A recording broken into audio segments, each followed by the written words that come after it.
எல்லாருக்கும் காலை வணக்கம். இன்னைக்கு நமக்கு யூனிவர்சிட்டி பிராக்டிக்கலு ப்ளஸ் காலேஜில் கல்ச்சுரல்ஸ் 2ஆம் நாள். டே 1 தான் போக முடியல. சரி அட்லீஸ்ட் டே 2 ஆச்சும் போகலான்னு நினச்சிட்டு கிளம்பிட்டேன். அண்ட் எனக்கு இன்னைக்கு நடந்த மாதிரி வேறு யாருக்குமே நடக்கக்கூடாது. அது என்ன கதைன்னு போக போக சொல்கிறேன். வீடியோவை லைக் பண்ணிவிட்டு சேனலை சப்ஸ்கிரைப் பண்ணிவிட்டு லாஸ்ட் வர பாருங்கள்.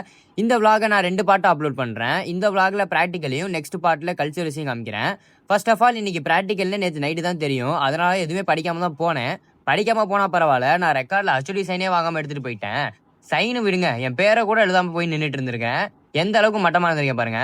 சரி சைன் வாங்கிட்டு வாங்கடான்னு ஃப்ரெண்ட்ஸ்ட்ட கொடுத்தேன். அவங்களும் போயிட்டு ரிட்டர்ன் வந்துட்டாங்க. சரி சைன் போட்டிருப்பாருன்னு ஓப்பன் பண்ணா போடவே இல்லை. என்னடான்னு பார்த்தா HOD சைன் பண்ற இடத்துல என்னோட நேமை நான் ஃபில் பண்ணவே இல்லையா.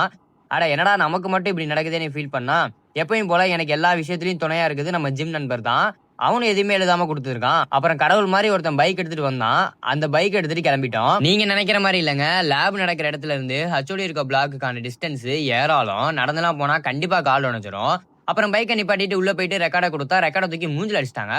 இப்போ என்னடா நீ கேட்டா உங்க டிபார்ட்மெண்ட் மேம் கிட்ட கரெக்ஷனே வாங்காம எடுத்து வந்து நிக்கிறீங்க அப்படின்னு சொல்லிட்டாங்க. அட என்னடா நம்ம நேரம் நினைச்சிட்டு திரும்ப வண்டி எடுத்துட்டு மேமை தேடி ஒரு பயணம். ஃபர்ஸ்ட் பேட்சுக்கு லேபு போயிட்டு இருக்கு. மேமும் அங்கதான் இருக்காங்க.